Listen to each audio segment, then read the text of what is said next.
오늘 우리의 삶을 밝히는 진리의 말씀 속으로 여러분을 초대합니다. 이 메시지를 통해 여러분의 영혼이 새로운 힘을 얻고 삶의 방향이 더욱 선명해지기를 소망합니다. 본격적인 시작에 앞서 잠시 시간을 내어 구독과 좋아요를 눌러주시면 이 은혜로운 말씀이 더 많은 분들에게 전달될 수 있습니다. 여러분의 작은 손길이 하나님의 나라를 확장하는 귀한 도구가 됩니다. 이 나눔에 동참해주시는 모든 분들의 삶에 하나님의 크신 축복과 평안이 가득하기를 기도합니다. 여러분, 그리스도인으로 살아간다는 것은 과연 무엇을 의미할까요? 단순히 착하게 살거나 도덕적인 기준을 지키는 것일까요? 아니면 그저 일요일마다 교회에 가는 습관일까요? 오늘 우리는 이 질문에 대한 근본적인 답을 찾아보고자 합니다. 결론부터 말씀드리자면 그리스도인의 삶은 본질적으로 초자연적인 삶입니다. 여기서 말하는 초자연이란 세상이 말하는 모호하고 신비로운 현상과는 전혀 다릅니다. 우리는 투시나 예언, 수정구슬이나 마법, 혹은 전생 체험과 같은 것들을 이야기하는 것이 아닙니다. 성경은 오히려 이러한 것들이 하나님의 전능하심과 예수 그리스도를 통한 유일한 계시를 흐리게 만드는 가증한 일이라고 분명히 경고합니다. 우리가 말하는 초자연적인 삶이란 훨씬 더 구체적이고 실제적이며 역사적인 사건에 깊이 뿌리내리고 있습니다. 그것은 바로 살아계신 하나님의 영, 즉 성령의 역사하심을 의미합니다. 이 모든 것은 역사 속 한 인물, 인간이시며 동시에 하나님이셨던 예수 그리스도로부터 시작됩니다.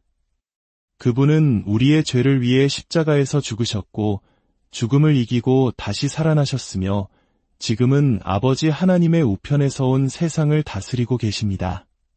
그리고 그곳에서 당신의 영, 곧 성령을 우리에게 부어주십니다. 바로 그 성령께서 우리 안에 거하시며 우리의 생각과 마음을 66권의 성경 말씀을 따라 새롭게 빚어가십니다. 이것은 모호한 영적 체험이 아닙니다. 이것은 정의할 수 있고 토론할 수 있으며 삶으로 경험할 수 있는 구체적인 실체입니다. 하나님과 교제하는 다른 모든 길은 하나님께서 기뻐하시지 않는 길입니다. 오직 예수 그리스도를 통해 성령 안에서만 우리는 하나님께 나아갈 수 있습니다. 그렇다면 진정한 그리스도인이란 누구일까요? 로마서 8장 9절은 이 질문에 대해 가장 명확한 답을 제시합니다. 만일 너희 속에 하나님의 영이 거하시면 너희가 육신에 있지 아니하고 영에 있나니 누구든지 그리스도의 영이 없으면 그리스도의 사람이 아니라. 이 말씀은 충격적일 만큼 단호합니다. 그리스도인이 누구인지 정의하는 유일한 기준은 바로 그 사람 안에 그리스도의 영, 즉 성령께서 내주하고 계시는가 하는 것입니다. 이것은 어떤 모호한 사랑의 기운이나 긍정적인 에너지를 말하는 것이 아닙니다. 한때 이 땅에 사셨고 우리를 위해 죽으시고 부활하셨으며 지금도 살아 역사하시는 인격적인 예수 그리스도의 영을 의미합니다. 우리는 마태, 마가, 누가, 요한복음을 통해 그분의 인격과 삶을 분명히 알 수 있습니다. 그리스도의 영이 우리 안에 거하실 때 우리는 더 이상 육신에 속한 자가 아니라고 성경은 선포합니다. 여기서 육신이란 단순히 우리의 몸을 의미하는 것이 아닙니다. 이는 하나님 없이 살아가는 인간의 타락한 본성, 그저 자연적인 상태에 머물러 있는 삶의 방식을 의미합니다. 반대로 영에 속한 자가 된다는 것은 성령의 다스림과 통치 아래 그분의 영역 안으로 들어갔다는 것을 의미합니다. 이것이야말로 진정한 초자연적인 삶의 시작입니다.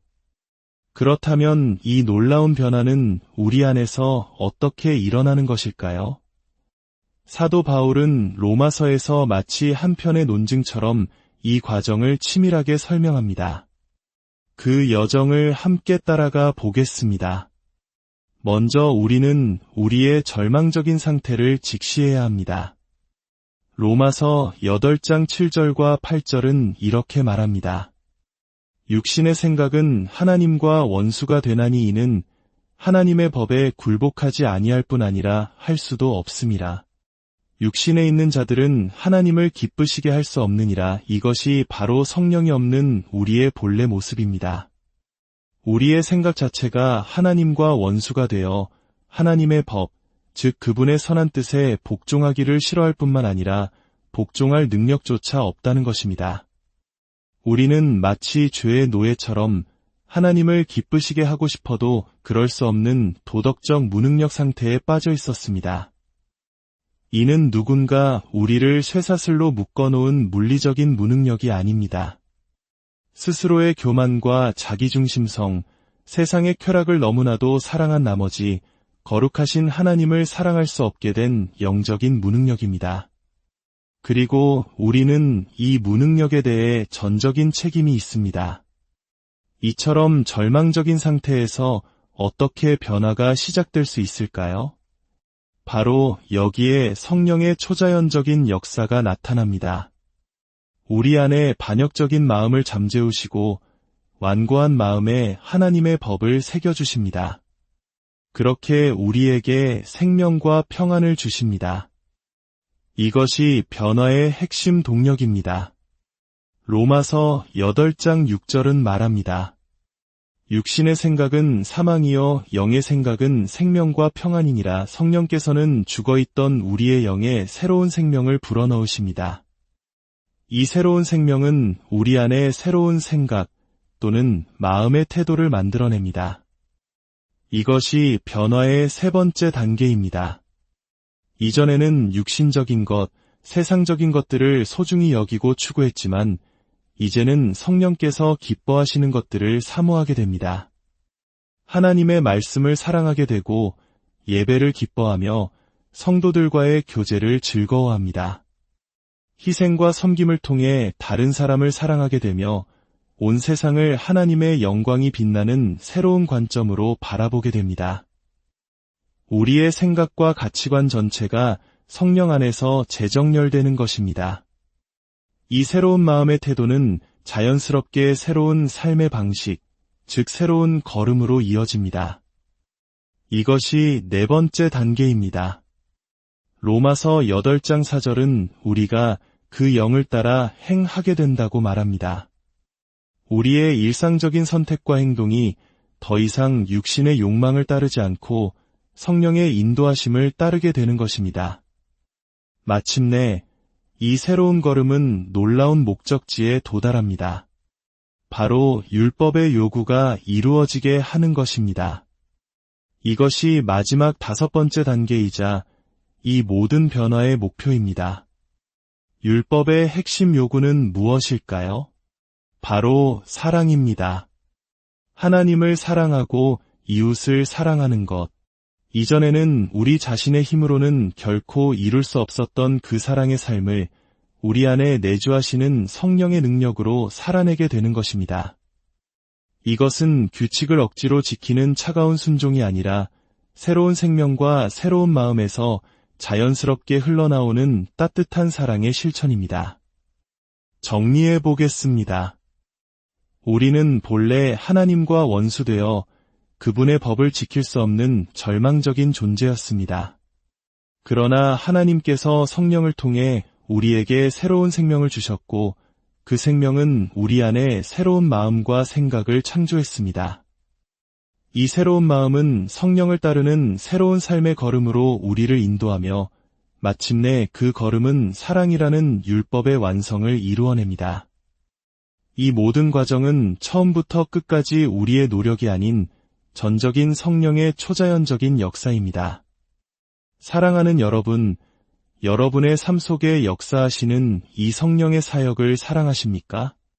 이 모든 것이 여러분의 의지나 노력에 달려있지 않다는 사실에 감사하지 않으십니까?